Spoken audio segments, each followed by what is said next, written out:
السلام علیکم ورحمت الله. بس همدا وخت له شروع د نور خو خبر یاستئ. دا نظامی تجهیزات دي.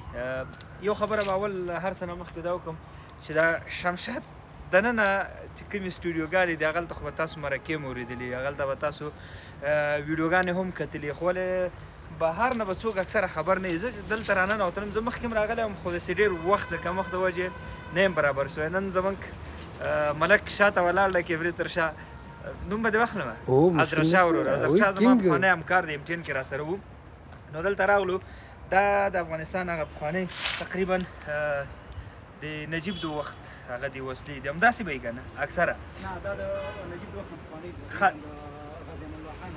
دا د غازي امان الله خان د وخت و ده؟ داود خان او غازي امان الله خان. څه وایې؟ نه، دا هغه وسلې وې چې ګاونډ څه کوي چې ډېرو پرمختللو هېوادونو چې اوس په اټومي وسلو سنبال دي، دا شی نه درلودل. خو بدبختانه څه وکړو، قسمت به مو داسې راځو پاس. دا هم زه منډه وهمه، یونیفارم مې نشته دی لکه سړی چې بره وخېږي که نه. نو دغه د وختو جټ تیاره ده، جنګي. دا ډېر غټ مزایل دی، فکر اصلي خو نه دی. نه، جالب هغه د افغانستان ته چې اول کومه تیاره راغلې هغه ده. ښه، هغه ده. دا خو په همدغه سایز کې مزایل د انتقال ظرفیت درلوده که بارود پکې نشته نور همداسې. ښه، اوس وګوره دا به د کوم کالي نه پوهېږم، خو دا هغه جنګي تیاره ده، ښه جټ ده که نه. نو هغه وخت کې ما مخکې درته ویل چا څه درلودل نه، موږ به هر څه سنبالو، خو قسمتونو نصیبونو او څه زموږ عقل بس پرې نه ښودلو. خیر په هر صورت اوس به هم کوشش کوو، اوس هم سر وخت دی. افغانستان د دې ورور په وینا ته راشه، ته هم راځه که نه. چې کومه تیاره اول راغلې وه همدا. ښه، ستړی مه شې، جوړ یې ورور. زیات دی، ښه دی. فضل الرحمن ارمان زمونږ سینیر کیمرامین دی. ښه ماشاءالله. ارمان صاحب، ارمان صاحب ښې. دا په شمشاد کې سینیر کیمرامین دی، ماشاءالله. معلومیږي داسې سمارټ دی که نه کیمرامین. تا غوندې خو ملک صاحب نه وي نو. ملک صاحب نن روژه ده، ساده. نن اوله ده ملک صاحب، نه دویمه ده وروره. ارمان صاحب، دا ستا په وینا چې امان الله خان ته اولینه تیاره چې ورکول شوې وه دغه وه افغانستان ته چې کومه اوله تیاره راغلې دا وه 1919 نه مخکې تقریبا، نړیوال جنګ نه مخکې تقریبا یوه پیړۍ مخکې ده، 100 کاله مخکې تقریبا. 100 کاله مخکې اولینه تیاره دا ده. دا د افغانستان تیاره وه. لږ به نږدې ورشو، صحیح ده که نه؟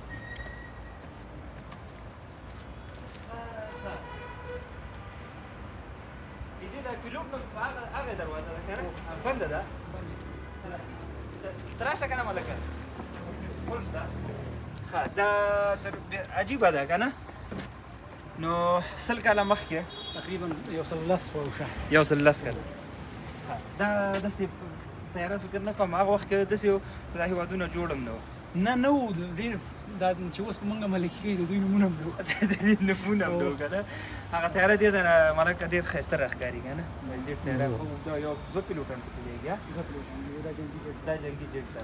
نو څومره غټ مزایل او دا هم مزایل دی په څنګونو کې چې دي، دا راکټ دي، دا راکټ مرمۍ یو دی، دغې مرمۍ دي څنګونو کې.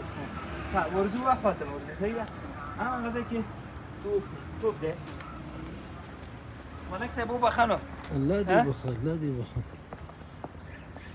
دا شعري خبره حساب یې نیسه.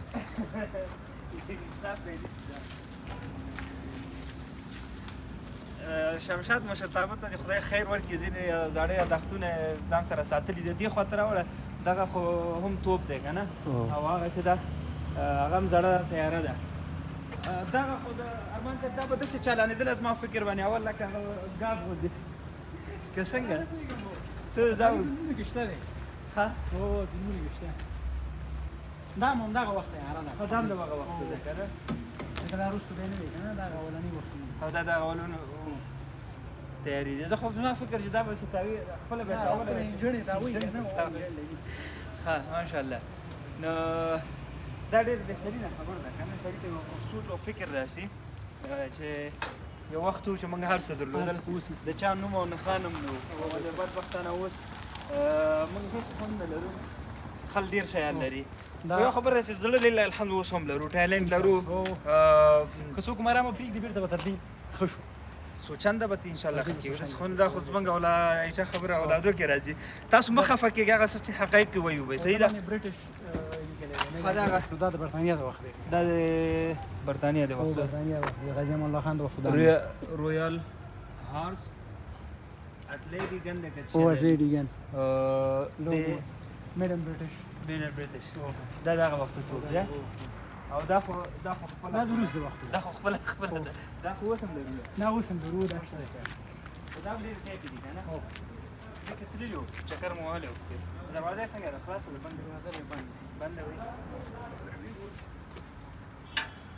بند دا که د ورځې راشي اوس خو رخصت دی کنه دا خپل مسؤل لري ها نو هغه دا ټول یا د شنو مر سره دی او د ټول هغه کې نه هغه سره بدل دا عمر موزیم دلته لکه چې دا د موزیم دی او د نړۍ د خېخي وسلې پرې دي او د شیان دي دم بند ده او دا بند خو خبره ما غدا کنه تیار ده ته کده هغه ده هغه په خانه ده او دا خواني او دا موټر دا نو د رئیس دی دی دا په خواني دی دا دا په خانه دی ویډیو دا هم خالي ده او دا په دا خو په لګونه خو نه وی پلیټونو خو ته وسره است په دې ډول تر اوسه کنه دا په خواني د سره زری موټر سره دا خپل ډاکټر نجیب ده بنز ده کنه او بنز. زری ده شي په خدا وسم دغه څه بنزونه شته کنه بیس کمپنی تقریبا هغه نه دی بدل کړی کنه دا نه هغه داخلي لاندې دا دی بلډ پور هغه دا نه دا دا دې څه بو چې دا 2003 ماډل دی هغه د نو لازم لاندې ما کنه څه کده ها د ډاکټر نجیب دا موټر خوندا سي خو الته داخل کې ده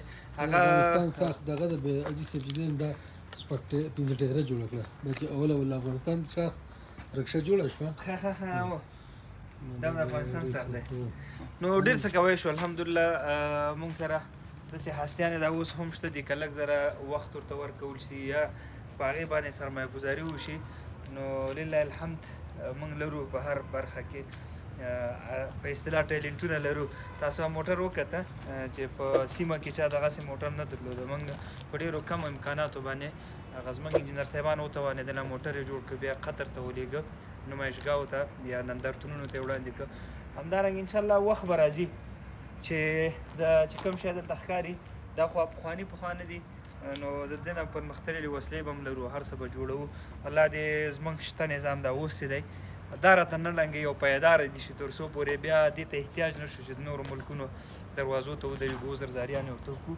او اصلاحات د خدای پاک په موږ کې مراولي په قوم کې در څو پورې فکر مو دې ته نشي چې څنګه وطن وران شي دې ته هم فکر شي څنګه یې جوړ کړو دا زموږ تر ټولو غټ ارزو امید ده هغه د مزایل هم ښکاري دی خو دغه سکاټ دی ښکاري ده دا لږ رازوم کا ملک صاحب لږ رازوم کا وغه دا سکاټ دی نو دا هغه وخت کې موږ درلودل بیا هم وایم چې ځینې ملکونه چې هغې نومونه هم نه وه خو موږ درلودل خیر په هر صورت الله دې موږ ته بیا توفیق راکړي تر څو پورې دی وطن لپاره وطن مو جوړ هم اسلام ته خدمت کوئ سو هم ځانو ته او هم په ټولنه کې به ځای ولرو ارزښت به ولرو د یو خوشحاله سوکاله ودان افغانستان په هیله او نور مو وخت نه نیسم السلام علیکم اکثره هغه هیوادوال چې په اروپایي او په غربي ټولنه کې ژوند کوي دی سره د خپلو بچو د آینده یا د مستقبل فکر وي چې زما بچي به په دغسې محیط په دغسې ټولنه کې ژوند کوي خو طبیعي خبره ده چې دغه ټولنې او دغه محیط اثار به په دغه ماشومانو باندې وي نو که چیرته تا سره د خپلو بچو دغسې غم وي راځه دا هیڅ فکر مه کوه الحمدلله من قرآن کور اکاډمي جوړه کړې ده چې دا اوس موږ سره په لسګونو تعداد باندې الحمدلله ماشومان د روزنې لاندې دي هغې لپاره موږ خپل کالیکورم او درسي مواد لرو چې په هغې کې دی ته هم د مور و پلار حقوق همدارنګه د معاشرې آداب همدارنګه هغه د شریعت مخالف یا زموږ او ستاسو د افغاني کلتور او عنعناتو مخالف کومې خبرې چې دی ته په مکتب یا په محیط کې ښودل کېږي هغه به انشاءالله دلته هر څه صفا کېږي ته همدا ستا اولاد به انشاءالله داسې روزنه ورته موږ ورکوو چې آینده کې به فکر کوي دا ستا په غېږ کې لوی شوی که غواړې خپل اولادونه په قرآن کور اکاډمي کې وروزې په دغه ورسن نمبر همدا اوس ما سره رابطه کې شه انشاءالله په یو میاشت کې دننه به ستاسو ته نتیجه مخامخ